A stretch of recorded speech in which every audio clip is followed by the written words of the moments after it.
Hi, this is Ellie from World Gel Nails. So we've spoken about files, and now I'm going to be brave and do one of my first demo videos and show you how I would remove my gel polish, which has builder underneath from the gel bottle. Amazing stuff. And show you how I would take the nail down and then file ready for infilling rebalancing. So to start with, yes, do apologise for the state of my nails. I've got a lovely regrowth there, but look, no chips at all. None at all. And that's a big deal for me because being a tech, using acetone all the time, I generally have chips within a couple of days. So I can't believe this product has lasted. Yeah, my nail art isn't very great either, unfortunately. I was having a little play. So time to take it off. I'm going to start with this nail. And I am using a nice thick low grit file because I want to do it quickly. So 100 grit is what I'm going to start out with. So I'm just going to take that colour right down nice and fast, making sure though that I'm not creating any heat, because if I was working on my client, I do not want any heat spikes or friction or burning. Remember, with new files, you do not want to catch the side of the skin because they will really hurt and sometimes bleed. So already you can see, unfortunately, I've got a pale colour on, so it's hard to tell, but I am now breaking through to the builder underneath.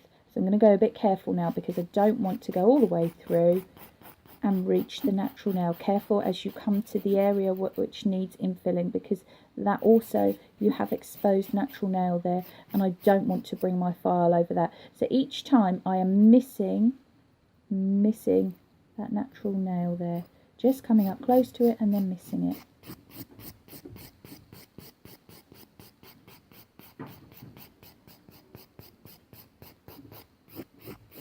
Nearly there.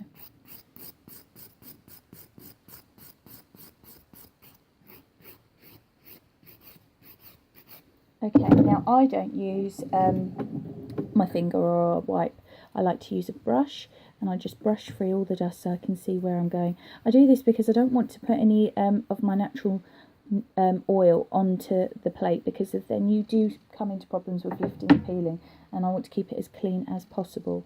So I've come away now with my 100 grit, and I'm going to go in now with 150. This is a crystal blue, and it's 150. I think IBD blue is also called sapphire, which is also 150. So it's just going up a grain, meaning that it's going to be slightly softer. So I'm coming down the side of the nail here, just making sure that that's nice and smooth. I'm going to leave my builder on underneath because I want to keep that added strength. I don't want to take all of it away. And I'm just gently coming along this line here, which some of you are having loads of problems with. I'm just going to bring my light over to see if that makes it easier for you to see what I'm doing. Guys, I am new to all of this, so please bear with me. Yeah, so as you can see, now what you're trying to do is using your file as a bit like a rubber. You want to rub this seam out, but I tilt my file sort of almost at a 45-degree angle. Don't do it flat, because if you're doing it flat, you're going to end up naturally catching the whole area, and before you know it, you've rubbed this area red, raw and sore, and caught all of your cuticle as well in the process. And you're just going to end up giving yourself a sore finger, or your client a sore finger, which is even worse. So I tilt it slightly, so I'm just using this edge of my file and gently going over the area, as you can see, gently bringing down that seam. Because I think some of you have gone in too hard and too fast with a rough file, which is causing problems. And as I wipe again with my brush, we'll see that already we're starting to get a blend rather than a seam. And keep going.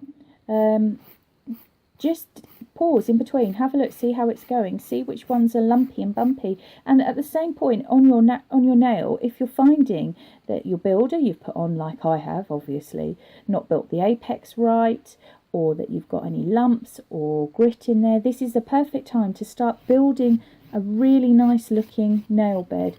even if you're planning on recovering with more builder and colour, because it will show. It's easy to try and be quick, but it will show. So this hasn't really taken me that long at all, and I'm nearly at the point where I think I'm happy with that nail.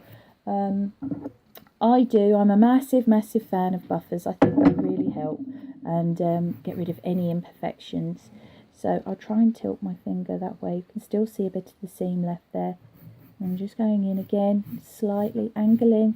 I'm not using a huge amount of pressure either. Don't go in gun-ho, because again, what will happen is your builder will start to crack, and then you're in a world of pain, because then it's going to crack further up, and you're just going to keep filing and having more problems. You don't want that to happen. So I think I'm nearly there now. So I'm going to go in now with a 240 grit. Do excuse the state of my buffer. So this is really soft. I mean, you can't even see the grit on there. Loads of glitter. It's not particularly pleasant. I'm going to bin this as soon as I've finished. And I'm just going in now, just over the natural nail as well. And down the sides. This is the bit everyone forgets to do, down the side wall. Turning it over. Filing down the sides. And just across that seam.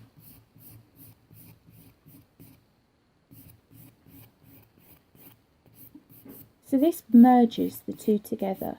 So you should have an invisible seam that when you come to fill will look perfect. Now as I bring that close, there's not much to see. I could possibly go in a bit more just here. But I think the builder is quite forgiving with the gel bottle. It depends what product you're using and how comfortable you're feeling. I would definitely go in and file over here to smooth all of this part out. Because if it's still got a few imperfections. My camera's not too great on my phone. It takes ages to focus on what I'm doing. There we go. As you can see, I need to file just along this part here, and I would smooth all of that down, but I don't want you getting bored watching me filing for too long. So I'm hoping that that has helped. If you want me to do another one, or if you have any comments, please leave them below. I'm more than happy to give you the advice I've learnt along the way, and I hope it really helps. And yeah, don't forget to like and share my video. Thanks kindly. Bye.